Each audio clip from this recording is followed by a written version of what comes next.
Good morning, afternoon, evening, ladies and gentlemen, and everyone in between, and welcome to the premiere of Bill and Diego's excellent podcast. I'm your host today, Bill Brush, and with me today, as always, is Diego Chacon. Say hi, Diego.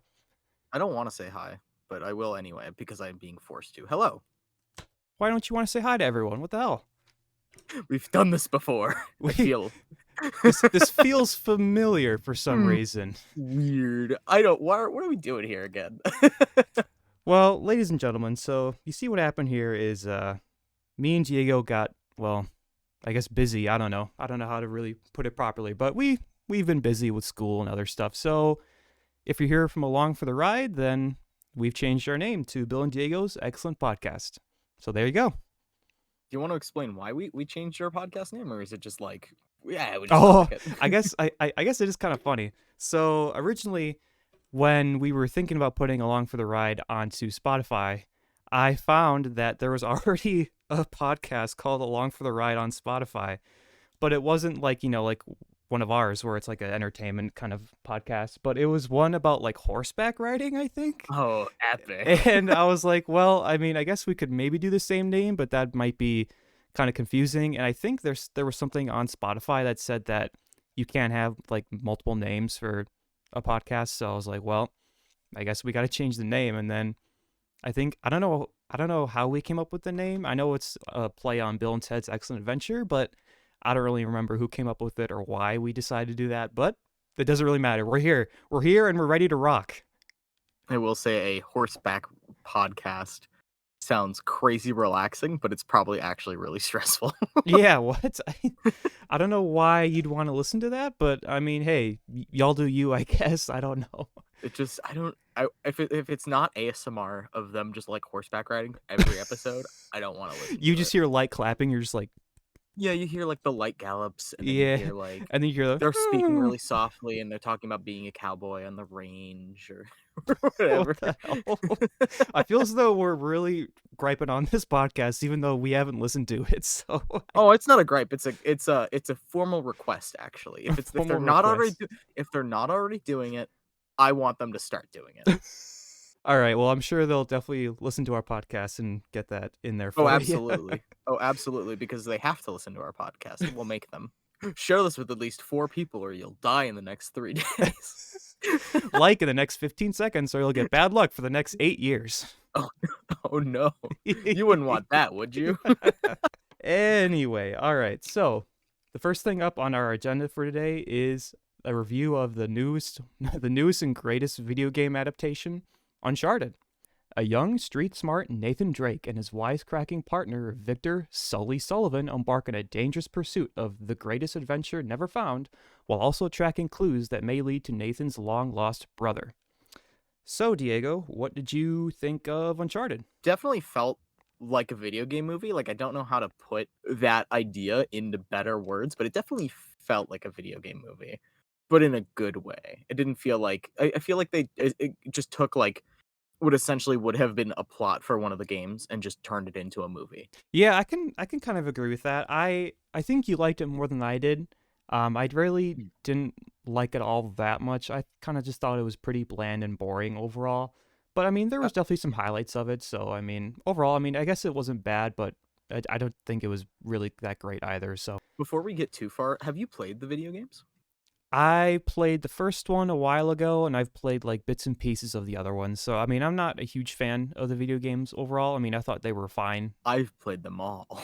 Every single one, except for I think the one on PlayStation Vita. That one doesn't count. It was a card game. You're not a completionist then. You're right.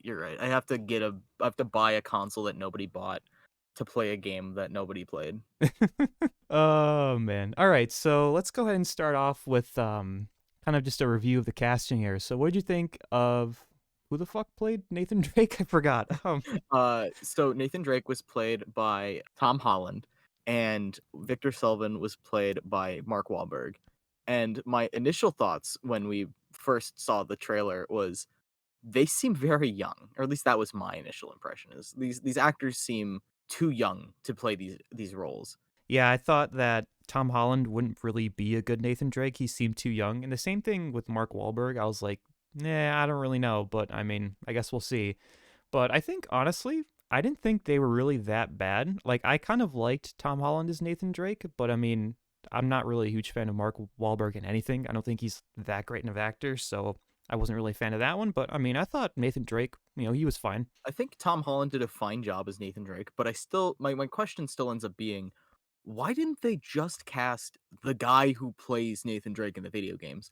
He already looks like Nathan Drake because he does mocap for the game and also the voice acting. I wonder how many people saw this movie and thought, "Oh, yes, it's a video game," as opposed to how many people saw this movie and didn't even know it was a game before going into the theater. That's actually a great question. I don't know. I would like to think that people know about the video games, but I mean, I know some people don't even pay attention to that stuff. So I mean, I don't know, but that's definitely a great question. I mean, the movie at the very least did well enough. It's the fourth best like opening weekend for a video game movie, followed by Detective Pikachu, Sonic the Hedgehog, and then now Sonic the Hedgehog 2. I actually was gonna bring up a comparison. I don't know. Have you seen those Lara Croft movies at all? I have not. I know of them, but I've never watched them. I totally forgot about this, but while I was watching the movie, it kind of reminded me of the Lara Croft movies, but in a way, like slightly worse. Because at least for me, the Lara Croft movies are like funny bad, but for me, Hmm. this movie kind of fell into like the crack of mediocrity, where it wasn't really bad enough to be funny, but it wasn't good enough where I would really remember it. So for me, that's just kind of like the main detriment of the movie. I think the comparison to Tomb Raider is really funny because the games themselves would always get compared to Tomb Raider. It was like, Really? yeah, for the longest time, people were called like when the game was first announced, people kept calling it Dude Raider because it was just so like similar in theming and stuff. That is so funny. That I didn't even plan that, folks. I swear to God, I didn't plan that. I think my if I had one like piece of advice for future, like if they ever make a sequel, I just want a more jokey Nathan Drake. I think that's what I like about the character so much is that he's like a really jokey character. And it's like this movie wanted to take itself really seriously. Like there was no jokes. There was nothing. That's not what I like Nathan Drake as a character for. Right. I mean, there was some good banter between Nathan and Sully in this movie. There was some decent stuff, but you're right. There wasn't a lot of like really big jokes, and it did kind of take itself a little too seriously. I would definitely agree with that. But I will say, overall, they had a pretty good chemistry. So I'll give the movie that for sure. And the actor who played Nadine, who I did not look up beforehand, I think that casting is actually perfect because she definitely gave off like being Nadine. Like that like she was born to play that role. It was shocking how impressive it was. Do you know what's funny? I totally forgot that she was actually a character in the video games. I was like, well, I was like, wait, what are you talking about? I'm like, oh shit, that's right. She's actually in the video games. I thought Mhm. she was just a random character that they made for the movie. My I bad. I want to say the villain was. The villains are completely unique because I don't remember them. But yeah, no, Nadine's a character in the movie. I was kind of expecting them to mention the person that he gets married to in the games, but she never comes into the movie, as far as I know. Oh, I don't even remember that either. Damn, I am dropping the ball here, I guess. I wanted the movie to open with them playing Uncharted on their PS3. Oh man, honestly, I mean, I think that would have been maybe a little bit too much, but I would have been all there for it. That would have been so cool. I mean, in Uncharted 4, you open the game by playing Crash Bandicoot, so Really? Oh my yeah, you god. do. You have to play the first level of Crash Bandicoot. There's even a PS4 achievement that if you beat the level, you get an achievement for beating it. It's awesome. That is actually fantastic. That's awesome. I want to play Uncharted 4 now.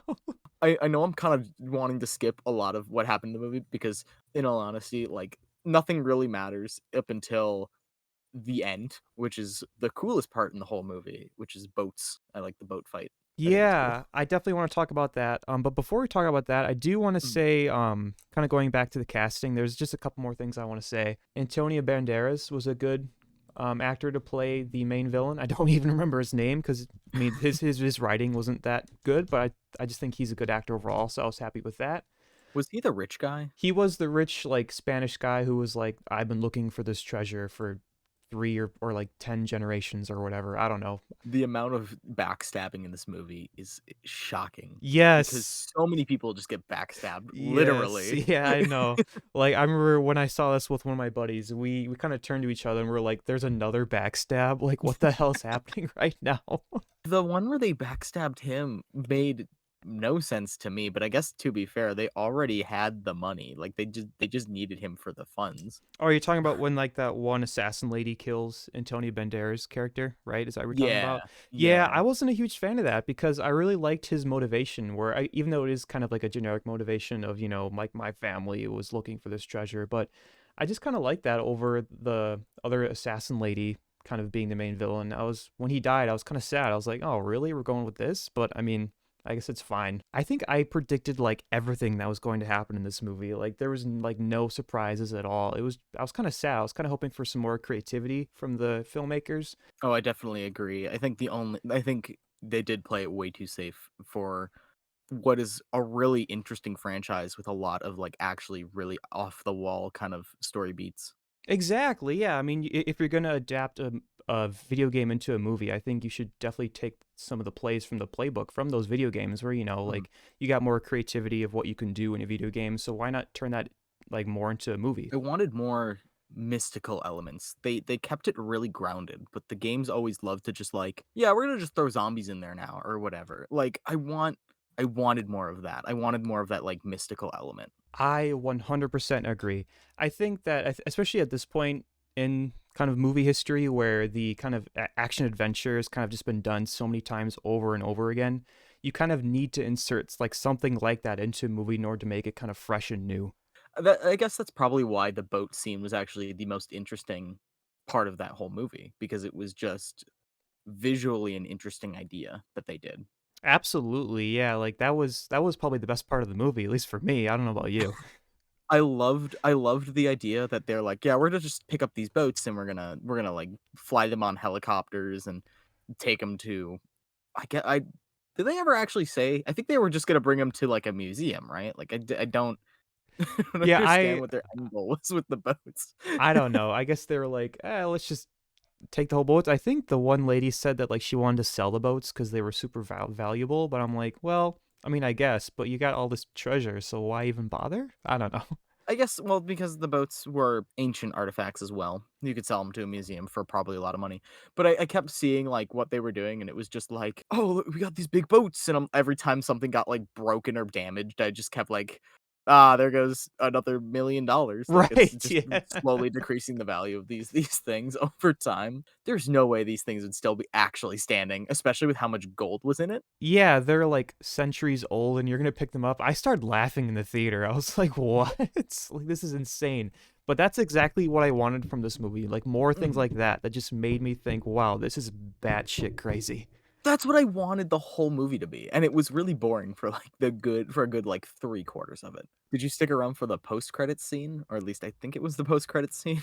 Maybe there was. I think there was like a mid credits one that I saw where it was like Nathan's brother is back, right? Yeah, that's what I'm talking about. So it sounds like they're probably wanting to set up for a movie sequel, but do you think we'll actually get one? I don't know. I mean, in Hollywood, it really just comes down to money. So I don't know how much money it made. I have no idea. I think if they're gonna do a sequel, they definitely need to go more into, like, the mysticism. Like, you have to make there essentially be magic just to have a more interesting plot. You can still have it kinda grounded, but I want it to be way more, like, off the wall. I think that's definitely part of it where you need to kind of come up with a balance of being grounded but also being able to try and like, make things kind of interesting and mystical and just kind of out there. I would like to mention there was no gunplay. I thought there was gonna be gunplay. That would make the most sense for this kinda movie, because it's based on a shooting game. Where was the gunplay? They had guns. I don't think they ever used them though. There was kind of like some gun stuff. And I will say one scene in the movie that did kind of remind me of the games was the first main action scene when they were on the plane and then like all of the cargo stuff like came off the plane. I think That that is a direct like they that is a direct like allusion to the 3rd game because that happens in the game. when I was Mhm. watching that I was like, "Oh, this kind of reminds me of like something that could be in the game." I had no idea that was actually in the games. Okay. It is literally the cover art for the 3rd game. That scene where he's like hanging off like a thing of crates off a plane. That's a yeah, it's like a big moment in the 3rd game. It To might even be shot for shot because I remember there's the one guy that gets hit by a luggage crate, and I'm like, "That I know that happened in the game." If I'm wrong, I'll be really sad, but, like, I, like, distinctly remember, like, yeah, you're just climbing up this thing and you're, like, fighting the occasional guy, and one of them gets hit by a luggage crate that's like passing by. If you duck underneath it, like he just gets hit by it. This is why I need to play the games because you know more about the games than I do. Where you're kind of understanding things from the games based on the movies, and I'm just kind of like, I don't know what's happening. Is this a reference or not? What? The only reference that I saw that wasn't just like that oblivious, like that obvious, was where they crash in the ocean and they get back up on the beach, and they run into the one like guy on the beach, and he's just like, "Oh, what are you doing?" And he's like, "Oh, we're on an adventure or whatever." And it's like, "Oh, that's Nathan Drake." Like that's the guy. I forgot his actual name, but he's the guy that plays Nathan Drake.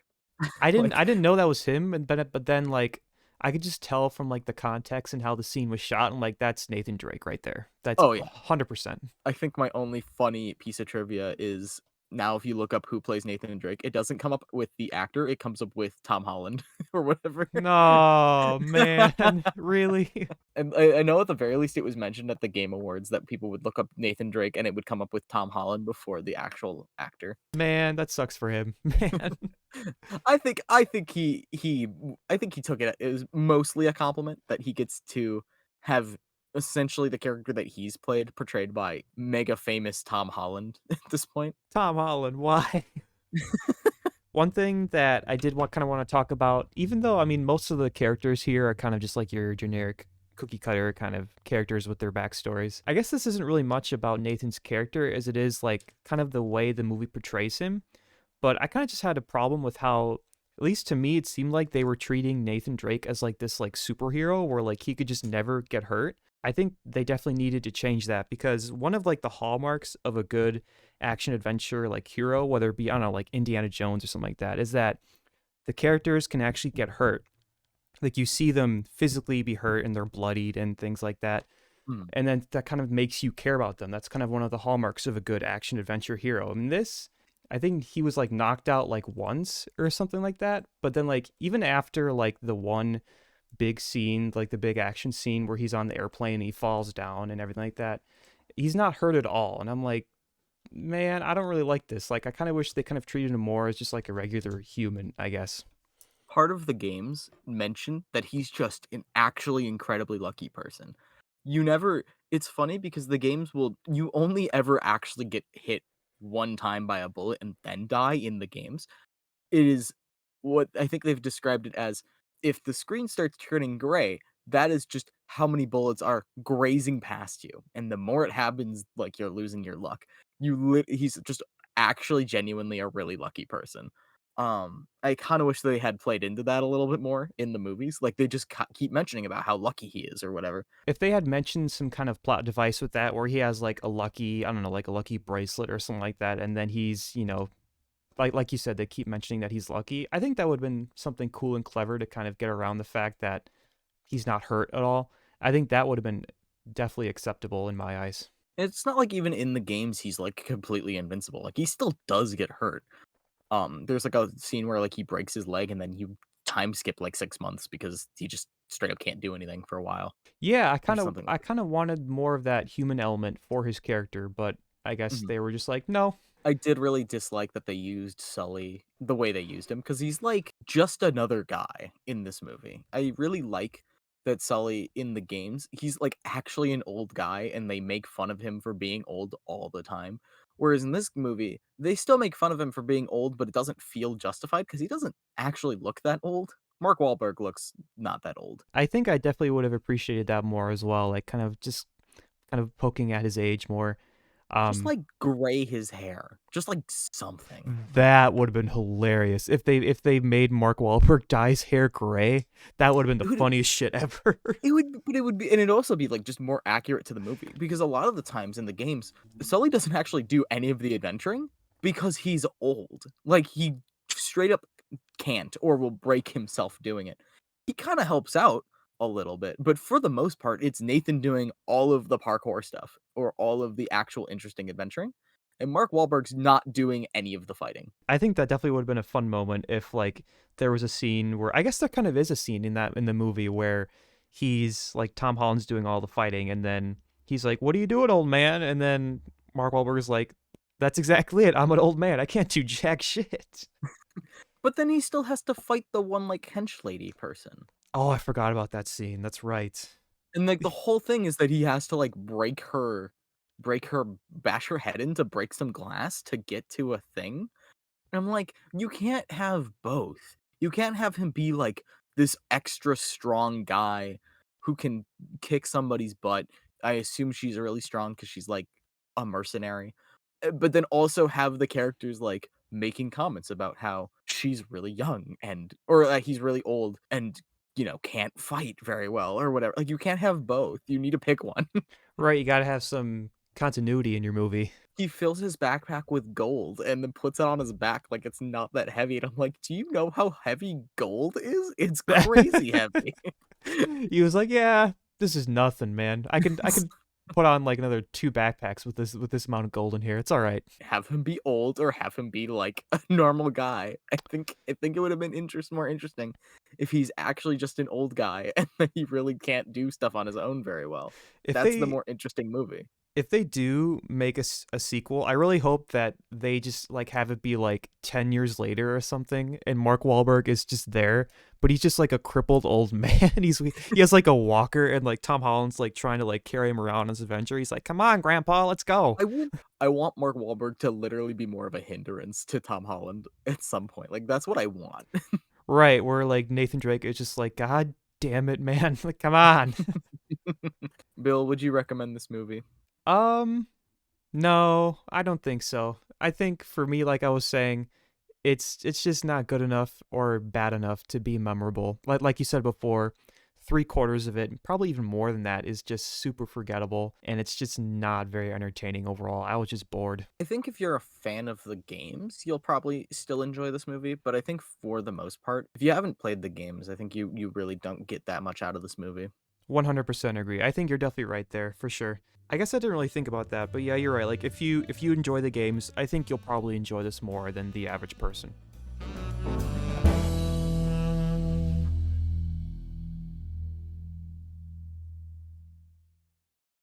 Well, looks like it's time for the news.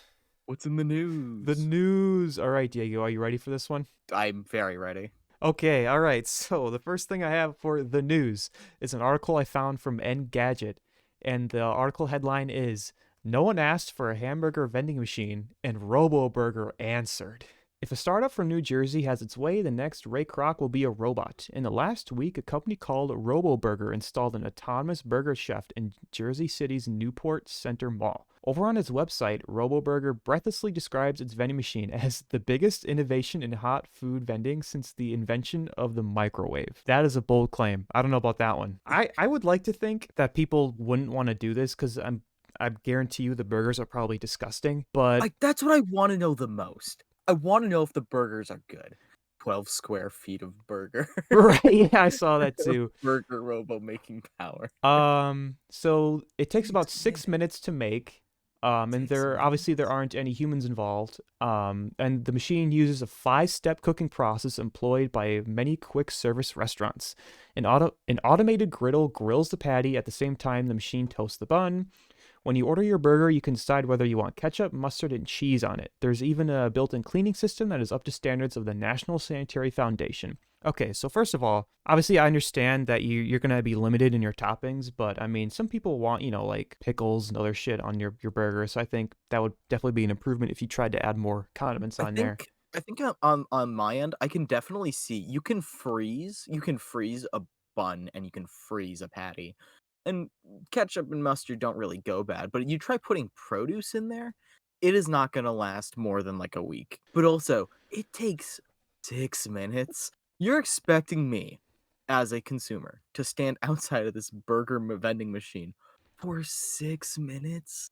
There's no way because especially if it's a lunch rush or whatever, 6 minutes I could go to McDonald's and get, I would argue, probably a better tasting burger, and it would take about, like, I'd imagine, around the same amount of time. Absolutely, yeah, I was gonna mention that too, that 6 minutes is it doesn't seem like a lot, but when you think about, everyone's on a time crunch and like you said, during like the lunch rush or like the dinner rush, like you need to get your food and get going here. So I'm six not gonna minutes would be an absolutely long time, way too long. And one thing I will say is I'll read the quote again. There's even a built-in cleaning system that is up to standards of the National Sanitary Foundation. I'm sorry, but I've seen plenty of self-cleaning things on different machines when I've been working at my job. Ugh, they never really do a good job. I mean, you always have to go in and kind of wipe stuff down. So I guarantee you, if no one like checks on this machine within a week, it's gonna start to smell. I guess on my end, it's like there's not a human involved in this process, so the cleaning only has to be so good. Even though you and I both kind of have been griping on this, I think I would definitely want to really go and maybe try one. It'd probably be bad, but I mean, I would definitely be very interested in actually seeing what it would be like. How many burgers can you get before it needs a refill? That's a great question. It's not in the article, but that's I've definitely something that's I the want to find out. These are the questions I wanna know the most. And also, I'm a big like, I love a good American hamburger. I want that's what I want. Costco sells microwavable burgers, and they take, like, 3 minutes, but they're pretty good for what they are. Overall, it's only going to be a matter of time before we find out if this is a terrible idea or if this is a great idea. So It's weird that they put it in a mall. I feel like this would be better in an airport. yeah, I was literally thinking that. Like, like maybe if this is 'Cause on like a college campus or something like that, maybe. But yeah, like definitely like an airport would be a great spot for this. like, a mall has a food court. You can get a better I'm assuming at least, you could get a better burger. At least at an airport, you could probably get a better burger, but it's gonna take a lot longer, and especially if you're trying to, like, catch a connecting flight or something, there are places for this machine to go. It is not in a mall. Especially when I have to meet up with my friends by the fountain, like, my guy, I'm gonna be late, and they're gonna make fun of me for being late. And then they're gonna make fun of you for getting a burger from RoboBurger. What a loser. So Kirby won a Grammy. What? What? So there's a band called the 8-Bit Band, and they've been doing, like, re-instrumentations of video game music for, like, 5 years now. They've been doing it for a while, and they're like a 30 to 65 piece orchestra, that has been, like, writing music and performing it for a while now. Their arrangement of Meta Knight's Revenge from Kirby Superstar, which came out in 1996, won the Grammy for best. I want to say, let me see, best arrangement, which is crazy to me. Like best, I think it's between like you can win it for acapella or arrangement, and they won for best arrangement against a whole bunch of other songs that I've never heard of, Dang, yeah. which So is crazy to me. so Kirby won a Grammy. Kirby won a Grammy. Uh, What? if you have, I will have to link you the song after this recording because it is actually really good. They actually did a really cool thing with it, which is they have like the actual like big band sound, but then they also have a guy who they partnered with for this one that like did some like electronic stuff in the background, so it actually gives it a really unique sound of having like a mix of proper like brass instruments and then electronic instrumentation as well.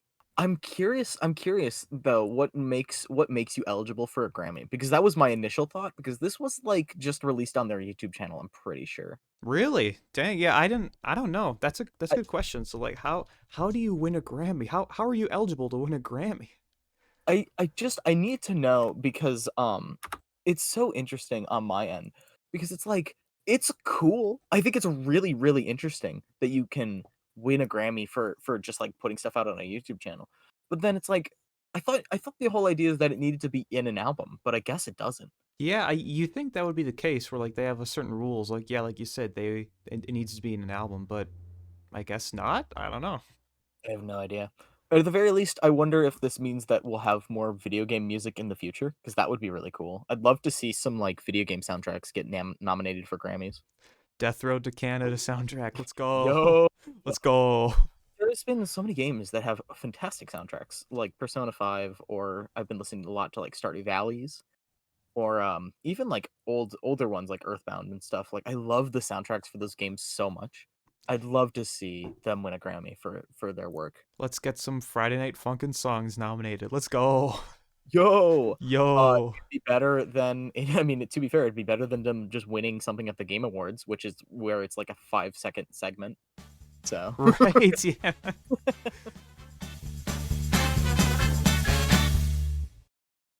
The next one I have is from the BBC. Ooh, I love the BBC. All my homies.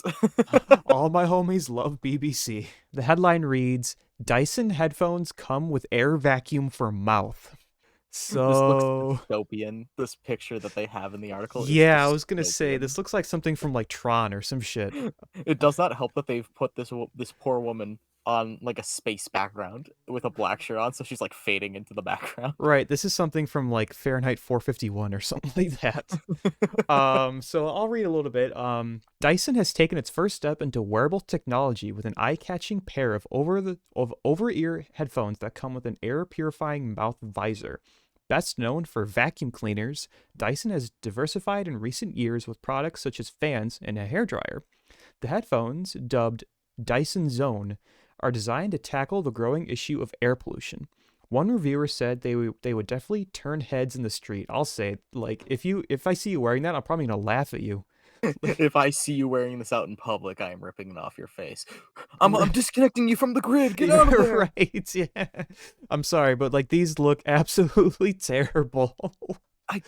The thing that bugs me, I think, more is just like what's the why do these two things need to be connected to each other? They're designed to tackle like the growing issue of air pollution. So maybe in like the smog cities like LA or like Chicago or something like that, maybe it would be more popular. But around here, I mean, we don't really have any issues with like stuff like that. So Yeah, but what if I don't want to wear headphones while I'm doing this?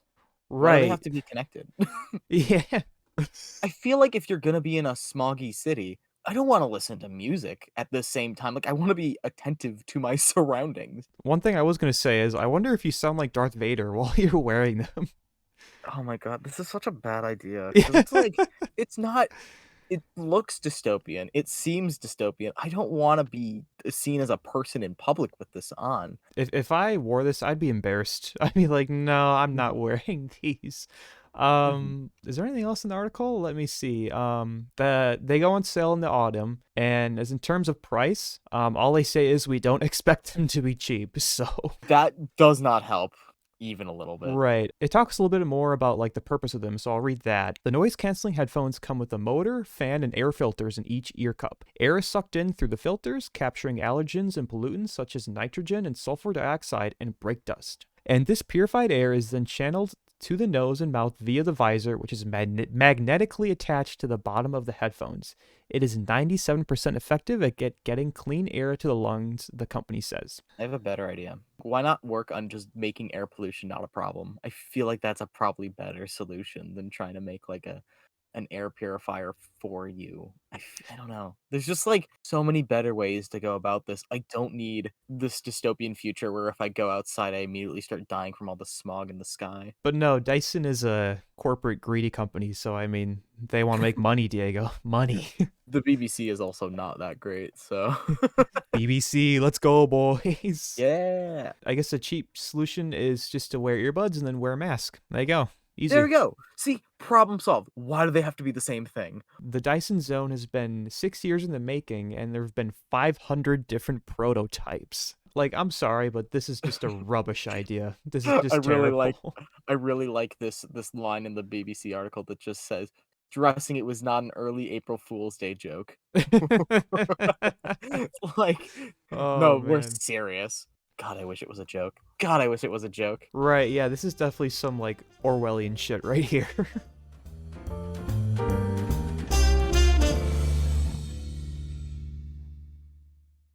Speaking of Orwellian shit, Okay. speaking of Orwellian shit, can't even say it 'cause it's just so stupid. Um, the president of France is using Minecraft as part of his re-election campaign. You can download his Minecraft world and like I guess explore France and like I don't. It's just so weird to me. I don't know, man. Minecraft's a fun game. You can do a lot in it. I'm gonna argue that I don't think a lot of the people that play Minecraft care about France and its politics, especially French people. I feel like they have better things to be doing with their time. To me, this just seems like a scheme to try and get, the younger demographic to try and, be more into politics, but I But mean, even still, like, they can't vote.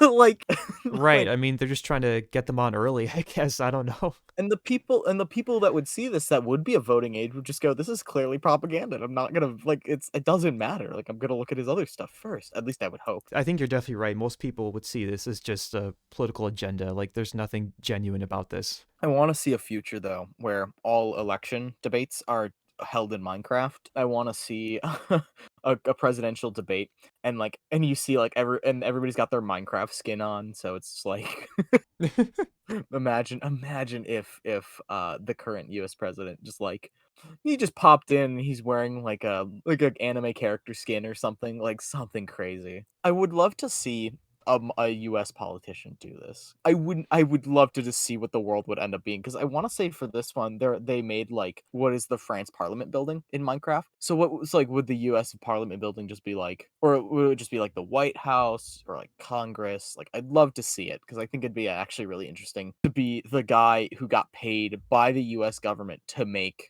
this like reproduction of the White House in Minecraft. That'll be the day when things really go to shit, when the US government is paying someone to play Minecraft.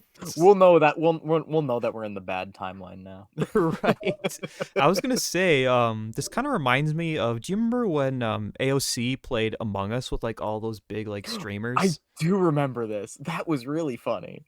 Yeah, that was really funny, and I just remember thinking like, is this some kind of like political agenda or is this genuine? Like, I didn't really watch I any of it, but I'm kind I of like, really hope that she just actually really likes Minecraft. That's all I or Among Us, I mean. That's all I Among really care. Us. Have you seen the clip of Barack Obama? I don't even know. This might have been when he was president, but somebody asked him if he likes gaming, and so he said on camera, "I love gaming," or whatever. "I love playing video games." Like it's so funny. No, I haven't seen that. That's I might need funny. I might need to send you this clip later because it is actually a really funny clip where it's like, "Yeah, I'm a big gamer. I love gaming," and it's so funny. This is not even the last time that video games and I guess the government of a country overlapped. There was during a Italian presidential debate. They were like doing it on Zoom or something because they needed to. Like one of the commentators accidentally cut to Rule 34 of a character from a video game from Final Fantasy VII, and that was on public television, so it's fucking epic. No, really? This is real. Oh Um, my god. it is actually insane. It trended on Twitter for a while. It was so funny. Everybody was drawing the character as Italian just because it was funny. Man, your career is over after that. Oh yeah, I don't think there was any recovering from that. Yeah. Um, the Pope got to hear Megalovania played for him. That was also a big thing that happened a while ago, but is still incredible that we got to witness happen. Let's go. I didn't know that either. What? Especially after Game Theory gifted him a copy of Undertale. Like this is epic. It wasn't like the actual like direct version like from the games. It was like a reorchestrated version played live, but it's still crazy. That's it. Like, he's just sitting in mass, and all of a sudden he just hears dun dun dun dun dun dun dun dun dun dun dun Yeah, dun it's dun so dun. funny because it's like an actual like court, like there is a band playing it. It's awesome. It's so awesome. And then the last like bigger piece of video game news that I just want to briefly touch on was there's a group of people that were making a just running servers for a re-uploaded Club Penguin. So Disney sent a cease and desist, and then also like the city of London's police force were sent in to like literally confiscate the servers. Damn. Rest in peace. My boys just wanted to bring back Club Penguin. My boys just wanted to bring back Club Penguin. I think it might have been because they were running ads on it, but I have no idea. Probably that sounds about right. But come on. I mean, I guess I wouldn't even put it past Disney to just do it just because. Yeah, people were more upset because it's not like Disney's doing anything with the IP anyway, so why do they care? Right, yeah, exactly. Like that kind of goes with like, shit with Nintendo too. It's kind of like why are you doing this? But I mean, I guess that's like a whole topic for a different day. The funnier things I've seen is just you're like Nintendo but worse. At least Nintendo does stuff with their IPs and it's like they do sometimes. They don't consistently, but at the very least they usually will mention them by name. That move by Disney just makes them look greedy. So, I mean, Oh, that's absolutely. yeah, like no, that's not good PR.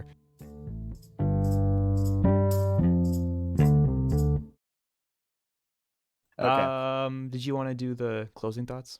There's like one more. Yeah. Well, we got the one big news. We got big news. Oh, right. I forgot about that. Okay, yeah. So during the Oscars this year, they mentioned that animated movies are only for kids and that parents have to. It's like something along the direct quote is something along the lines of animated movies are directly for kids and something like a burden for the parents or something like that. So crazy actually coming from the Oscars, which is a company that or not a company, but like an organization that like prides themselves on movies.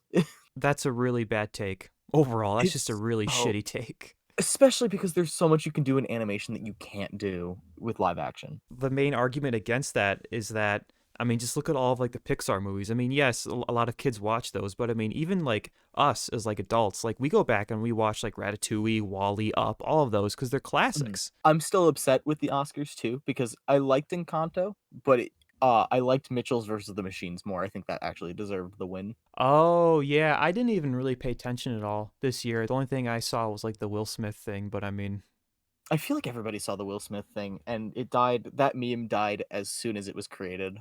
right, 'Cause it died within like a day. I'm gonna really quickly look up what were the four animated Best Picture nominations. Okay. That doesn't count. Okay, so the 4 that okay, never mind. There's only actually 3 that have been for nominated for Best Film: Beauty and the Beast, Up, and Toy Story 3. Really? Okay. I mean, those That's are all definitely quality films, so There are good movies. I will argue that they're good movies. Especially Beauty and the Beast has one of the most impressive animated segments I've ever seen in a movie. But I feel like there's been a lot of really good animated movies over the years that do a lot with the medium. And you're telling me that only 3 have won or have even been nominated? They've never won. that's kind of why they have like the best animated feature category. And like the whole thing about animated things only being for kids, I mean, there are plenty of R-rated animated things out there. Just like anything from Japan, where we get a lot of like really introspective anime. I'm curious to see where movies are gonna go from now because so we've we I would argue that we're pretty much at the end of like the superhero boom. Like we're getting some good superhero movies, but there's not as many now. It felt like previously we were getting like every year there was 3 or 4 big ones, and now there's like maybe one big one if we're even lucky. Yeah, I don't really know. I mean, personally, I've never really been a big fan of like the big budget Marvel movies. Like I think that they've been like consistently like okay to decent. So I mean, I'm kind of fine with them leaving. I don't really care that much. But yeah, I think that's definitely a valid question of like where do we go from here? But Mhm. I mean, it does kind of look depressing, especially in the past 10 years when we were getting so many remakes and so many retreads, and now I mean, at the end of the day, I just want new and original things. That's really all I Mhm. want. Like, I don't want more retreads. I don't want more remakes, or if you're going to do a remake, do something different with it other than just making the same movie. Like, I want new and original ideas in the theaters, which seems like it's kind of rare these days. I mean, basically, Mhm. we've all been getting like these big blockbuster like Marvel movies, which I mean, they're not exactly like uncreative, but they're not exactly creative either, I would say. Yeah. Man, I'm hoping that that Mario movie is either really bad or really good. That's all I want. Yeah, I hope it's really bad. I hope it's really bad. I just want it to be so bad that it's funny. I mean, it's made by Illumination, so maybe it'll be really bad. We'll see. Oh, really? It's made by them? Yeah, Oh, it's gonna be bad then. it's gonna be really bad. I hope it Yeah, ends with with them dancing or something stupid. I didn't realize that they made it because like I Yeah, they're working on it. they make those stupid like Minions movies, right? Yeah, they don't have that many good movies in their track record. Despicable Me is probably the best of their lineup. Yeah, I guess. And even then, that movie's not great or anything. It's just fine. It's just fine. It's a fine movie. Yeah, I've lost all my faith now. It's gone. It's all gone. I had very little faith before, and now it's just all gone. But Jack Black is playing Bowser, and that should bring your faith up right. Oh, Jack Black. Oh, Jack Black, how we love you. Right. I don't understand the casting. Like what? I'm still shocked that they just didn't get Charles Martinet to do voice of Mario, but I don't know. That seems really weird. I hope the movie plot for Mario is just that real Chris Pratt, gets sucked into the video game. Something along that line would be really funny. Yeah, they do it like a Jumanji style, where yeah, you get like sucked into the game, and then you gotta try and find your way out. But then when Chris Pratt goes into the game, he's just Chris Pratt, but he's wearing like a Mario suit. And that means I'll end up having to rewatch the old Mario Brothers movie that was really bad, but I thought was really silly. Oh, I haven't seen that. I don't think I Oh, want to. you and I might need to sit down and watch this movie. Maybe when the Mario movies comes out, we can do like that for an episode. We can do like a double feature True. of the old one and the new one, like back to True. back.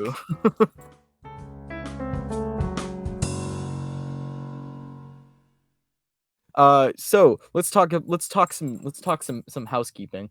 Is if you're followed to the old Twitter account, it just got renamed with a new tag, but it should be the same account. So Yes, and if you're new here and you want to follow us on Twitter, the tag is BDX, so EX pod. So BDEXPOD. That is the tag. Follow us on Facebook and MySpace and Twitter, Instagram, oh yeah, Snapchat. we might have to move to MySpace coming soon here if if Twitter really goes downhill. Elon.